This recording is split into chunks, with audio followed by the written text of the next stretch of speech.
안녕하세요. 판매자 시선으로 세상을 바라보는 꿈꾸는 이팀장입니다. 이번 영상에서는요, 23년 흑자 경영 다이소 온라인에서도 통할까? 라는 주제로 한번 말씀드려 보려고 합니다. 여러분들 다이소에 대해서 아마 다 알고 계실 겁니다. 그리고 한 번쯤은 다이소 매장에서 제품을 구매해 보신 경험들 있으실 거예요. 이 다이소는요, 1,000원짜리를 팔면서 23년째 흑자 경영을 이어오고 있는 회사입니다. 대단하죠? 2001년도부터 올해까지 계속적으로 돈을 벌고 있는 회사예요. 기존의 여타 이커머스 쇼핑 플랫폼들하고는 다릅니다. 돈을 쓰면서 성장한 게 아니라 돈을 벌면서 꾸준히 계속 성장을 하고 있죠. 그리고 이 다이소는요, 처음에는 1,000원짜리를 팔았고, 그 다음엔 2,000원짜리, 3,000원짜리, 그리고 지금은 5,000원짜리까지 총 가격이 4개밖에 없어요. 딱 정가거든요. 이 1,000원, 2,000원, 3,000원, 5,000원짜리만 팝니다. 그런데 소비자들이 느낄 때 이게 1,000원이라고? 이게 3,000원이라고? 막 이런 생각이 들 정도로 정말 싸게 파는 어떤 가성비의 대명사인 회사죠. 그리고 이 가성비가 좋다 보니까 주머니가 가벼운 돈이 없는 10대들이나 20대들의 어떤 쇼핑 장소로 통합니다. 그리고요, 이게 어떤 팬덤이 형성이 돼 있어요. 예전만 하더라도 불과 3, 4년 전에 어떤 다이소만 하더라도 제가 느꼈을 때는 다이소 싸구려 제품 아니야? 품질 엄청 안 좋은 거 아니야? 이런 생각들이 많았거든요. 어디 다이소에서 보자? 약간 이런 느낌이 뭐라 그래야 될까? 잘 어울리지 않았는데 요새 10대, 20대들, 요즘 세대들한테는요, 정말 다이소는 어떤 만남의 광장도 되고요. 그리고 좀 주머니가 가볍기 때문에 그냥 10,000원 한 장, 20,000원 이런 걸로 좀 어떤 쇼핑, 본인이 필요한 것들을 살 수 있는 그런 어떤 쇼핑몰인 거죠. 한번 들어가면 그냥 막 충동 구매를 할 수밖에 없습니다. 저는 불과 사실 1, 2년 전만 해도 다이소를 잘 안 갔어요. 그런데 저희 직원이 뭐만 하면 다이소 가서 사는 거예요. 뭐 촬영 장비도 다이소 가서 사고요. 어떤 뭐 영상 찍을 때 소품들 같은 경우도 다이소에서 가서 사고, 회사에 뭐가 필요하다? 다이소 간다는 거예요. 아니, 다이소를 왜 가지? 그러다가 제가 올 초에 이 다이소 회장님이, 박정부 회장님이 쓰신 1,000원으로 경영하라 이 책을 봤거든요. 이 책을 보면서 제가 이제 다이소를 가기 시작했습니다. 그러면서 다이소의 광팬이 됐는데, 제가 다이소에 갈 때요, 어떤 제품을 사야 되겠다 이런 생각을 하고 가요. 그런데 막상 가보면 워낙 싸다 보니까 내가 살 것들도 아닌데 그냥 막 주워 담습니다. 너무 싸네? 드라이버가 뭐 1,000원밖에 안 해? 이게 2,000원밖에 안 한다고? 이러면서 막 담다 보면은 막 한 5개, 6개가 돼버려. 하나 사러 갔는데. 이제 이렇게 충동 구매를 유발하는 어떤 가성비가 정말 뛰어난 몰이고요.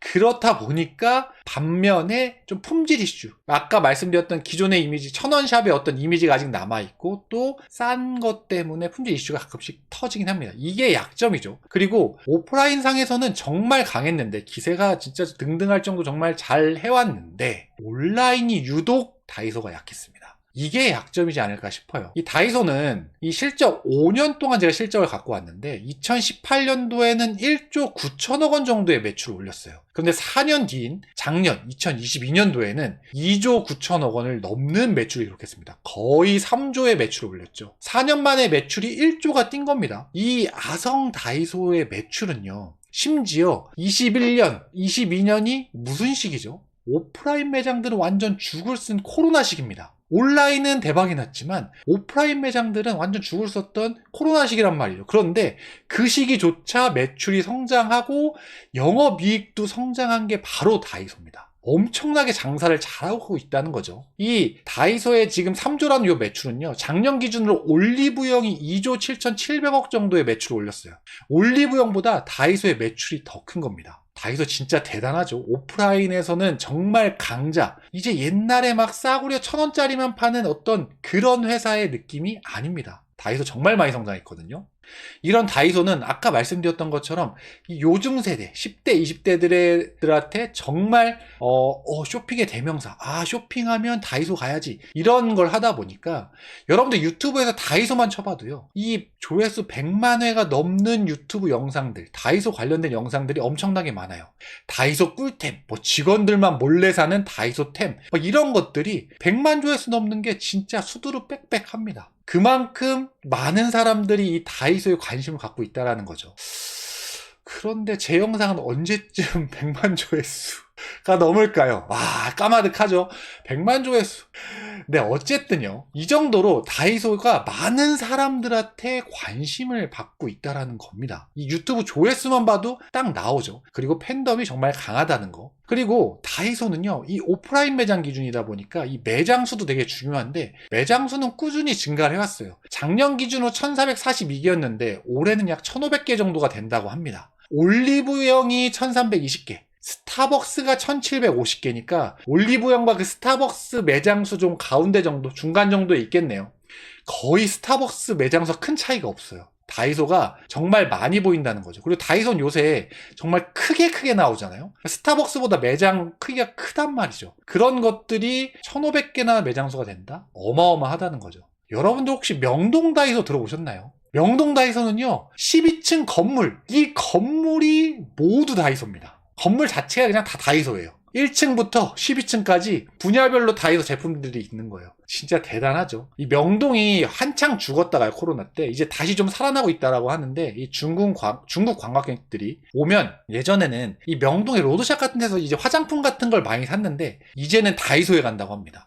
이 다이소에서도 화장품을 팔거든요. 그래서 다이소에서 1000원짜리, 2000원짜리, 3000원짜리, 5000원짜리 화장품들을 중국 관광객들이 쓸어 담는다고 합니다. 왜냐면 그만큼 품질도 좋으니까요. 그만큼 중국 관광객들한테 입소문이 많이 났다라고 보시면 될 것 같습니다. 와, 이제는 건물 통이 진짜 다이소라 진짜 대단합니다. 근데 웃긴 건 여러분들, 이 12층짜리 다이소 매장이 전국에서 제일 큰 매장이 아니에요. 두 번째 큰 매장입니다. 제일 큰 매장은 서울역 강남 고속버스 터미널에 있다고 하는데, 그 매장이 이 12층 건물 다이소 통으로 합친 것보다 더 크다고 합니다. 그만큼 다이소 매장 수뿐만 아니라 이 매장 규모 자체가 엄청나게 커진 걸 이런 거에서 느낄 수가 있죠. 이 다이소가 근데 약점들이 있어요. 품질 이슈죠. 3년 전쯤에 이 다이소에서 팔았던 아기 욕조의 환경 호르몬이 600배에 검출돼서 막 이런 게 이슈됐던 적이 있었습니다. 그래서 다이소 막 역시 싸구려 제품 파네 이랬었는데, 이게 또 잠잠하다가 올해 또 다이소 슬리퍼가 리콜 사태가 발생을 했죠.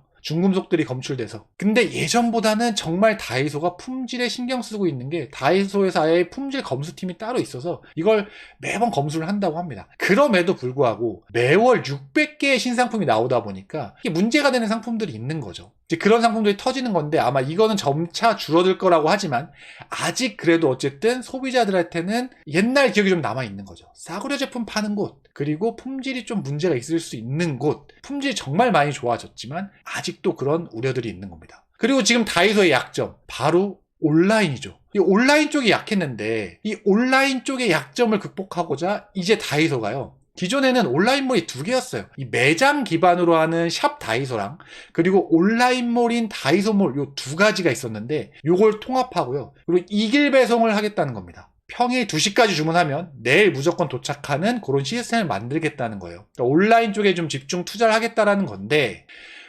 이 시도 너무 좋다라고 봅니다. 저는 기존에 다이소가 왜 온라인을 제대로 안 할까? 온라인을 제대로 투자하면 이 다이소 정말 잘 될 것 같은데, 이런 생각을 한 적이 많거든요. 제가 다이소몰이랑 거래를 좀 했었어요. 행사도 좀 여러 번 해본 적이 있고요. 근데 다이소가 오프라인 매장이나 오프라인의 어떤 그 기세에 비해서는 이 온라인이 정말 약한 거예요. 그래서 왜 오프라인 거를 온라인에 잘 못 옮겨올까 했었는데, 아무래도 오프라인에 좀 집중했던 게 기존에 있었던 것 같아요. 근데 이제는 온라인까지 그 오프라인 기세를 옮겨오겠다라는 어떤 선포를 한 겁니다. 제대로 한번 붙어보자 이거죠. 올리브영도 오프라인 기반인 걸 이제 온라인 쪽으로 지금 잘 옮겨오고 있잖아요. 이 올리브영처럼 다이소도 지금 이 오프라인 기반인 거를 온라인으로 잘 옮겨오려고 그런 작업들을 하고 있고 투자를 하고 있는 겁니다. 저희 같은 온라인 판매자 입장에서는 너무 좋죠. 이런 경쟁 상대들, 이런 쇼핑 플랫폼들이 많이 생기면 생길수록 저희 같은 판매자들한테는 기회가 생기니까요. 그래서 이 다이소몰이 이제는 올리브영도 넘어서 언젠가는 쿠팡과 경쟁하는 날이 올 수도 있지 않겠습니까? 오지 않을 수도 있겠지만, 요새 한창 성장하는, 빠르게 올라가고 있는 중국 직구 어플 알리익스프레스라든가 아니면 그런 테무 같은 그런 직구 어플들의 어떤 경쟁 상대가 전 될 수 있을 거라고 봅니다. 이 다이소몰이요. 잘만 하면. 왜냐하면